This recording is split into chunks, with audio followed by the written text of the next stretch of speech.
What's going on, guys? This is Travis here, and today I'm bringing you my Week 7 match against the Amityville Haunters, which this week is actually Ethan.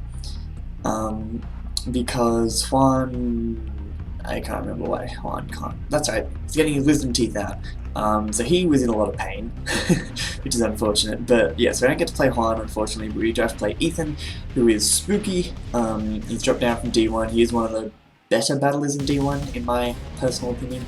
But in any case, he still has to deal with the same team, which you do match up quite well against. So looking at what he brought, he didn't bring Raikou, and he didn't bring Avalugg, which I didn't expect him to bring Avalugg. I've jumped a lot of things here. Don't know what the PPL is, links to it down in the description, draft-based Pokemon League, etc. I'll leave links to Ethan and Juan's channel down in the description. Juan is not uploading much, hasn't been uploading much recently because he had laptop issues and he had wisdom teeth out, but hopefully he will get back to that soon. And Ethan uploads his PPL matches relatively regularly. He did some Meat Boy stuff, which I liked more than I like to admit. I'll also leave down there links to my team builder, because so you can see what I'm bringing, because some of it is kind of fun. So yeah, looking at his sets, he did bring Gastrodon, which I expected. Basically, he brought everything I expected. He didn't bring Raikou. I didn't expect Avalugg. But I can kind of see why he didn't bring Raikou, because Lantern shuts it down, Gudra shuts it down, Nidoqueen can shut it down depending on his choice, that kind of thing. It just didn't really do much for him this week. So, let's just get right into the battle. I decided to lead Lantern, because I was expecting him to try and lead Tornadus. He actually goes with Gastrodon predicting that, and I don't want to risk taking an Earth Power and Earthquake as he scouts the HP Grass. So here, I decided to just Mega Evolve. Oh, actually, one thing I forgot to mention. So I decided to Mega Evolve, go for a Calm Mind there. This is actually a recreation, because we tried a battle in the morning, and basically we took too long making our plays, took too long to get organized, and I had to go to school. So I think I asked Ethan around 9 o'clock in the morning my time. I had to leave around 10:30, and he only just got home, so like, alright, take your time or whatever. I kind of forgot about the time while we were battling. I forgot about the time I was live coming, and then my dad walked in and was like, you need to leave. So we had to close that down, and I had to leave because, you know, IRL stuff is more important. And also no layout and stuff this week because, as you might have guessed, school is getting really freaking hectic right now. For 2 more weeks I'm going to be full on, and then I can dedicate my attention back to PPL, so hopefully that all works out. Anyway, so this is a recreation, so there are some things that are a little bit weird. There is, like, I will let you know when we get to the point where things changed and where we start playing for real again. When we actually started playing for real, also, I just want to give a bit of a spoiler. I was at university. I finished a class about 15 minutes early, so instead of having a half-hour break, which is what I expected, I had 45 minutes, and so I asked Ethan, I was like, look, I probably have enough time, we can finish off the battle, do you want to just do it? He said, sure. So we recreated up to that point. We were doing all this really quickly, and I was in a crowded room, it was noisy, I just finished 2 hours of freaking maths, and so I was not really concentrating on the game. I hate to admit it, but I basically was not focusing at all. I was just going, oh, he's in with this thing, I hit it super effectively and just clicking buttons. I wasn't predicting at all, and you'll see that happen. So, in any case, I decided to set up a Calm Mind, see what he tries to answer Sableye with. I want to know what he's going into so I can know what I need to get rid of so I can sweep, basically. I'm doing the same thing with... I'm going to end up doing the same thing, well, I will... Let me rephrase all of that. I will probably try and do the same thing with Darmanitan and potentially Gudra, see what he's trying to switch into so I can then predict that.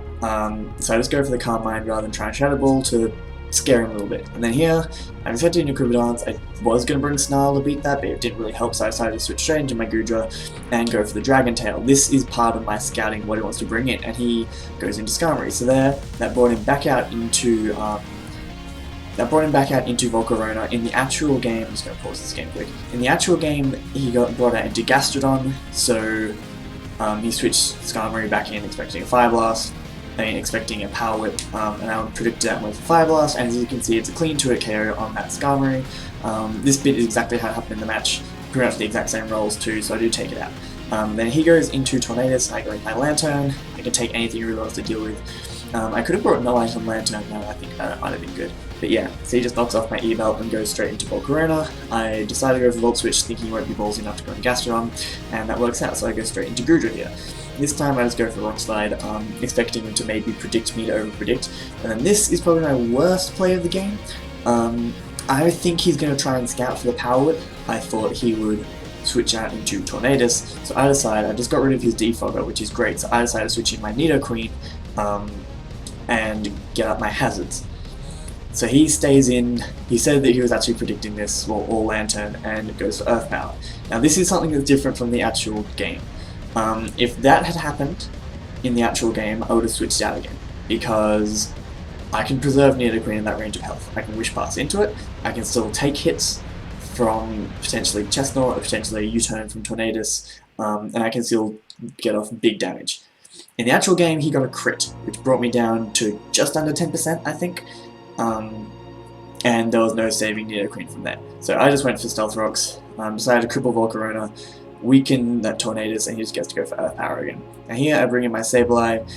Originally he scalded trying to get the burn, but because he didn't get the burn, he decided he should go for Earth Power. Obviously he gets a Death Drop instead.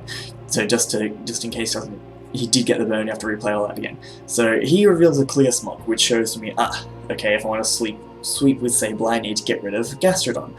So here I just recover up because there's no point trying to set up on this thing anymore, and I switch out into my Goodra because I can take anything from it. He goes for the Earth Power, and this time I decided to just go for Power Whip. Should have done that last time, it would have helped to just get rid of that Gastrodon, then Sableye could have just done its thing. Here I switch out back into Lantern. Again, I'm not really predicting too much, and this time I just go for Volt Switch again because I don't expect him. I'm not sure why I hard switched there, honestly. I don't know why I didn't U-turn, but yeah. Because I didn't expect him to try and bring Gastrodon. So here I just go into my Togekiss, and he makes a double into Medicham. I'm not really sure why. I just throw up a Wish to be safe, and he goes for Sub, and this is spooky. Now that, I wish twice in a row, because in the actual game I missed an Air Slash. This stupid Togekiss can't seem to have freaking glasses and ever actually hit anything, because if I hit that Air Slash, he breaks his Sub and we're back in the same position. It does waste my Wish, but I basically go, you can't take me out with an adamant Ice Punch, I'm just going to keep firing off Air Slashes, not let you set up. You can only switch in Tornadus, which still takes a decent amount. You can switch in Gastrodon, I guess, but I'm not going to let him set up. Instead of which I missed, means he does get a setup, and I don't want to be taking any Ice Punches with this thing, so I switch into my Sableye. It's my best thing to take this on. As he reveals the Bulk Up. A +1 Ice Punch, even if he's adamant, is a roll to 2-hit KO. He doesn't get the roll there, which means he cannot kill me. I repeat, he cannot kill me from that range. I just go for Shadow Ball. No point trying to... If I recover and he's subbed up again, then I basically just lost.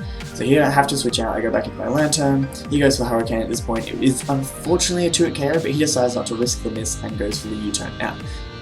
So where we finished last time, oh, you can't actually see the chat anyway, but where we finished last time was when I switched into Sableye on his Medicham. That was the last play. So everything since then has been while I'm at uni. And you'll see what I mean by I'm like going for Shadow Ball and Medicham. I'm just clicking the button that a bot would click at this point. So here he goes into Gastrodon. I go for Ice Beam because it was a middle ground play when he was into Tornadus.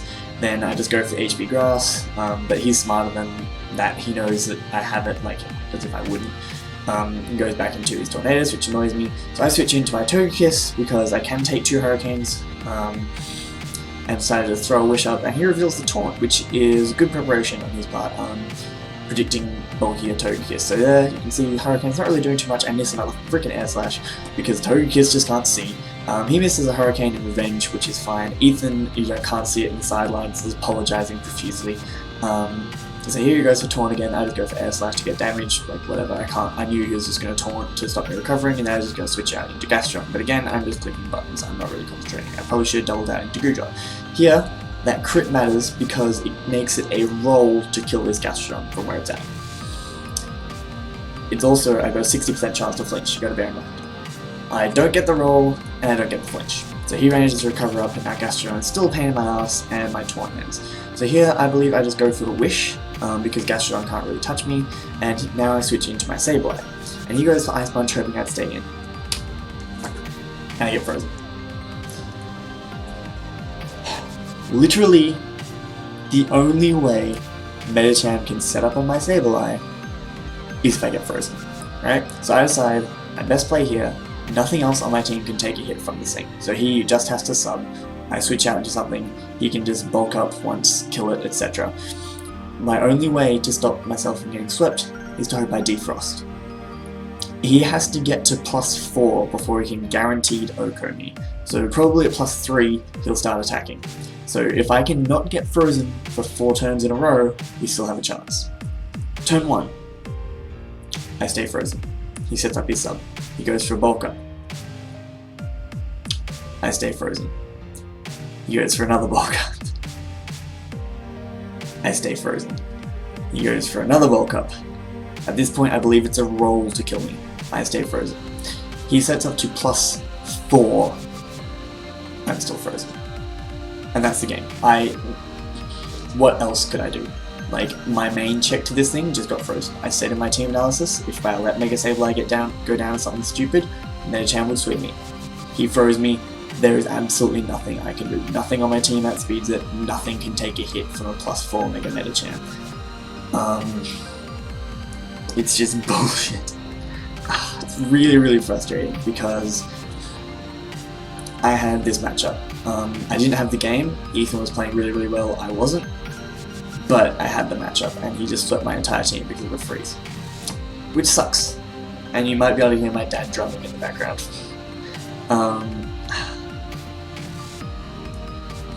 Nothing I can do about that, nothing Ethan can do about that, nothing Juan can do about that. It was just unfortunate. I don't blame any of them, it's just I was so salty right afterwards. Like, as you can probably imagine, I was so upset, and the worst part is, I was at university. I think I've let one person at university know that I actually do this as a thing, and he was, like, I think he'd gone home at that point, so I didn't really have anyone I could be like, oh my god, I just lost something that was really important to me, so I kind of just left. Like, I just went into my corner and sat down and just went, what the fuck just happened, for a while. So yeah. That's my week 7 match. We lose 4-0. Honestly, the worst part about this is that it's a 4-0 loss. I could take if I'd lost 2-0 to a freeze, I would be annoyed. But the fact that it's 4-0 and differential is so important at this point in the season really, really gets me. Because I had a good differential. I was doing things each week to preserve my differential, and it's just gone. Like, it's not completely gone. It's still +5, but like, as you can tell, I'm still really, really freaking annoyed. Freezers are bullshit. Oh man. So anyway, onwards to next week. We play Paul. That's going to be a really, really tough match. As opposed to this week, I did not have team matchup in the slightest. He could basically 6-0 me quite easily, and that's terrifying. So yeah, I'm going to have to be a bit creative with my team building. The other thing that makes me really salty about this week, I didn't get to show off the Darmanitan set. Can you imagine if I had gotten like 3 subs off and then gone for a Power Herb Solar Beam and OHKO to Gastrodon? Can you imagine how beautiful that would have been? It also means I lost a bet with Kelly, because when I showed him my team, he said, if you get 2 kills with Thermo Dumb, I'll wear a maid costume for my end of season recap. So now I have to wear a freaking maid costume because I got frozen and swept by a Medicham. I will check with Kelly if freezes still apply to my bet, but I think he'll hold me to it. Anyway, these things happen. Onwards next week. Basically now I kind of have to win every game if I want to make the top 3, because the league table is literally like stacked with, as you would have seen in my team analysis if you watched it, it's super freaking close. So losing 4-0 to someone I could have beaten, I'm not going to say I should have beaten because Ethan was playing really well, Juan could have made the exact same plays, like, but I should have had a better differential at the very least. I think I could have won that back from, like, I think I wouldn't have been 4-0 if he hadn't done that freeze. So yeah, that's unfortunate. I'm going to start rambling about it now because I'm doing any good. I hope you tune in next week. Again, links to PPL, Juan, Ethan, all in the description. Make sure you go check them out. They're all, like, everyone in the PPL is freaking amazing. I cannot stress that enough. I've probably said this in a couple of tweets, but freaking Christ, like, everyone in this league is so great. So make sure you go check all of them out. And I hope you did enjoy, and I'll see you on my next upload.